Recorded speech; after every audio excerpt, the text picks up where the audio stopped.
देख रहे हैं सक्षम भारत टीवी। आज आपण संविधान चौक डॉक्टर बाबासाहेब आंबेडकर पुतळा परिसर विस्तारीकरण समितीतर्फे ऑनलाईन प्रेस कॉन्फरन्स घेत आहे। संविधान चौक हा भारतातला पहिला संविधान चौक आहे। त्या चौकाचं विस्तारीकरण व्हावं, त्याचं सौंदर्य व्हावं या मागणीसाठी आम्ही आज मुख्यमंत्र्यांना निवेदन दिलं आहे। जिल्हाधिकारी कार्यालयामार्फत जिल्हाधिकाऱ्यांना निवेदन सादर केलं आहे। त्यांच्याबाबत राज्याचे लोकप्रिय मुख्यमंत्री माननीय देवेंद्र फडणवीस यांना आम्ही निवेदन दिलं आहे।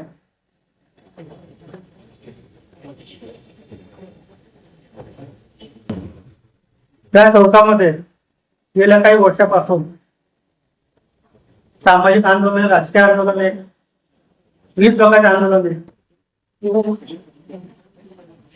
मोठ्या प्रमाणात होत आहे। त्याच्यामुळे या ठिकाणी गर्दी वाढलेली आहे आणि या चौकाचं ऐतिहासिक महत्त्वही अधोरेखित होत आहे। त्यामुळे या चौकाचं विस्तारीकरण व्हावं, सौंदर्य व्हावं आणि हा चौक संविधान चौक पासून ते 0 माईलपर्यंत त्याचा विकास व्हावा अशी आमची मागणी आहे।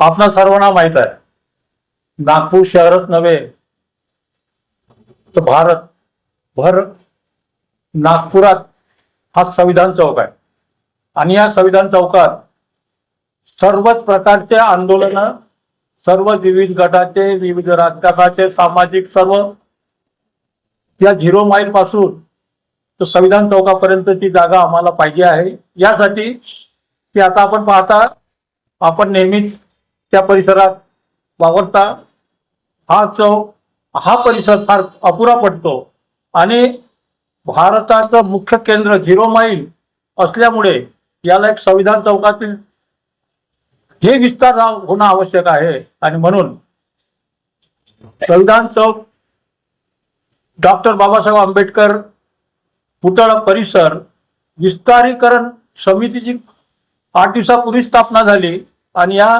समितीनं आजच समितीच्या वतीनं मुख्य संयोजक संतोष तायडे यांच्या नेतृत्वात मान्य जिल्हाधिकाऱ्यांच्या मार्फत मुख्यमंत्र्यांना निवेदन पाठवलेलं आहे। आम्ही आपणास विनंती करतो की या उत्कृष्ट आणि एक विशेष उपक्रमाला आपणही आपल्या वर्तमानपत्रात, आपल्या मीडिया चॅनलवर आम्हाला दाखवून प्रसार करून आम्हाला सहकार्य कराल ही आपणास विनंती। आपणास काही प्रश्न विचारायचे असतील तर ते विचारू शकता।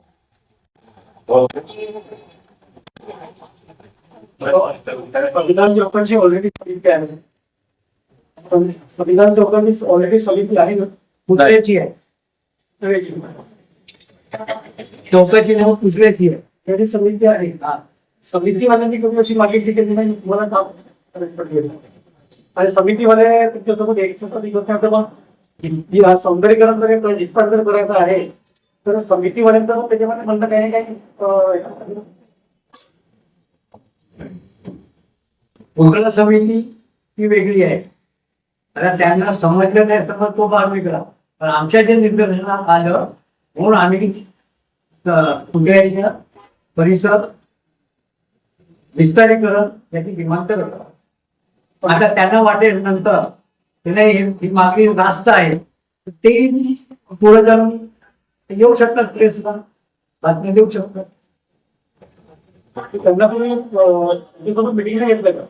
मीटिंग घेतलं मीटिंग कशाला, आता आम्हाला वाटलं की करायचं आहे तर त्यांचं काम ते पुतळ्याच्या सुशोभीकरण, तिथे काय झाड लावणे, हे करणे, साफसफाई करणे हे त्यांच्याकडे आम्ही त्याच्याकडे इंटरफेअर नाही। आम्हाला असं वाटतं की मी याचा विस्तार झाला पाहिजे आणि जे नागपुराचे जितके विविध प्रकारचे पक्षाच्या संघटनेचे होतात ती जागा अपुरी पडते आणि तिथं आता बिल्डिंग आहेत ना, ठाण्याला लागून एक बिल्डिंग आहे, त्याच्या मागे पोस्टाची आहे, मग ते टेलिफोन आहे, आमचं असं आहे की तुम्ही तिथपर्यंत 0 माईल पर्यंत त्याचे विश्लेषण करा आणि कुठल्या बिल्डिंग पाहताना काय पाहतात तुमच्या लोकांवर आहे. आमची डिमांड आहे भविष्यामध्ये तिथे 1.5 टनची वाढणं असेल दिवसेंदिवस जागा अपुरी पडणार आहे आणि भगदड होऊ नये त्यानिमित्तानं तुम्हाला आमची डिमांड घेऊन केली आहे. और ये डिमांड जो है विधायक डिमांड है, जहाँ तक हम समझ रहे हैं ये विधायक डिमांड है। और विधायक डिमांड के लिए जरूरी है कि एक खास दृष्टि की भी आवश्यकता होती है। वो जैसे आपने सवाल पूछा ना कि बाकी लोगों के ध्यान में क्यों नहीं है ये बात, तो पर्सन टू पर्सन डिफर करता है। हम लोगों के ध्यान में बात आई, हमको ऐसे लगा कि आप लोगों को इसमें उस बात पर रखना चाहिए और उसको कितना पब्लिश करना है, कितना उसको प्रचार करना है, आपसे योगदान की अपेक्षा है।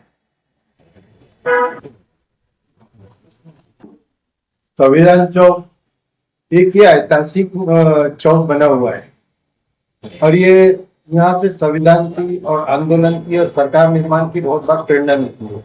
जैसे ग्वारी कांड हुआ तो वहाँ सत्ता परिवर्तन हुआ, ये सब जो हो रहा है तो ठीक है, लेकिन हमारा किसी भी राजनीतिक इसमें हस्तक्षेप नहीं, सिर्फ एक विनंती है सरकार से हमारी कि इसको संविधान चौक का विस्तारीकरण अच्छे ढंग से कर दिया जाए, जिससे लोगों को वहाँ सभा लेने के लिए भगदड़ न मचे, गोवारी कांड जैसे पुनरावृत्ति न हो और किसी की जान ना जाए।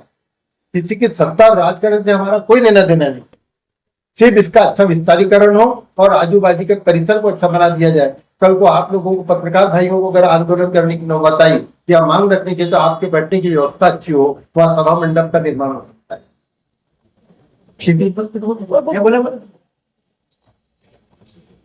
है।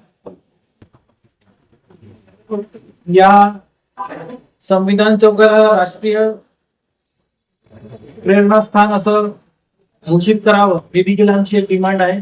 कारण की संविधान चौक नावाने पूर्ण भारतामध्ये हा एकमेव चौक आहे सर्वात आधी, आणि त्या चौकाला राष्ट्रीय संविधान प्रेरणास्थान असे घोषित सरकारने करावे आणि त्याचे सुशोभीकरण करावे व त्याचे विस्तार करावे एवढी आमची या निवेदनामार्फत सरकारला विनंती आहे.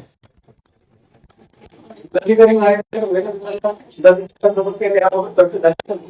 चर्चा झाली आहे. त्यांना निवेदन दिलंय. त्यांनी म्हटलं तुमचं निवेदन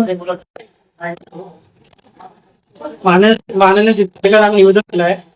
त्यांनी म्हटलं तुमचं निवेदन ते आम्ही शासनामध्ये पाठवू, ते आम्ही मुख्यमंत्र्यांकडे पाठवू, ते त्यांनी सरकारने घेतलं.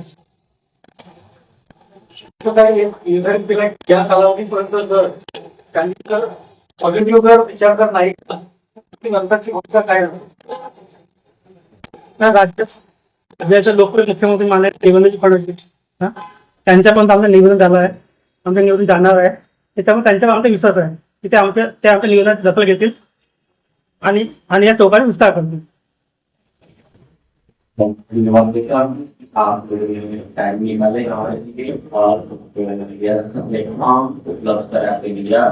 जिससे ये न्यूज तक जाए और बाकी जनमानस तक जाए ना लोगे ताकि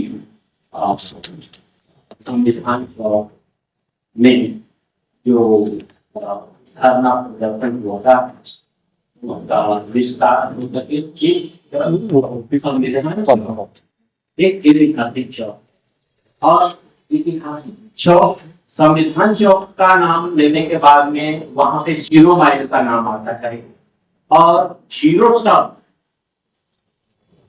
विवेकानंद स्वामी ने जाकर अमेरिका में शिकागो में उसके ऊपर व्याख्यान दिया था। उस समय आज से 135 साल पुरानी, वहां पे उन्होंने 0 का जिक्र किया था। इसलिए 0 माइल और संविधान चौक ये दोनों ऐतिहासिक होने के कारण वहां पे जगह नहीं है। इस तरह से नागपुर की पॉपुलेशन बढ़ रही है, लोगों की समस्याएं बढ़ रही है और उसको निवारण के लिए यदि प्लेस नहीं रहेगा तो अपनी पब्लिक कहाँ जाएगी।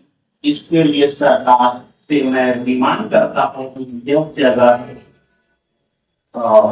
का विस्तार जल्द से जल्द की जाए और ये जायज है, लोगों के हित में है और इससे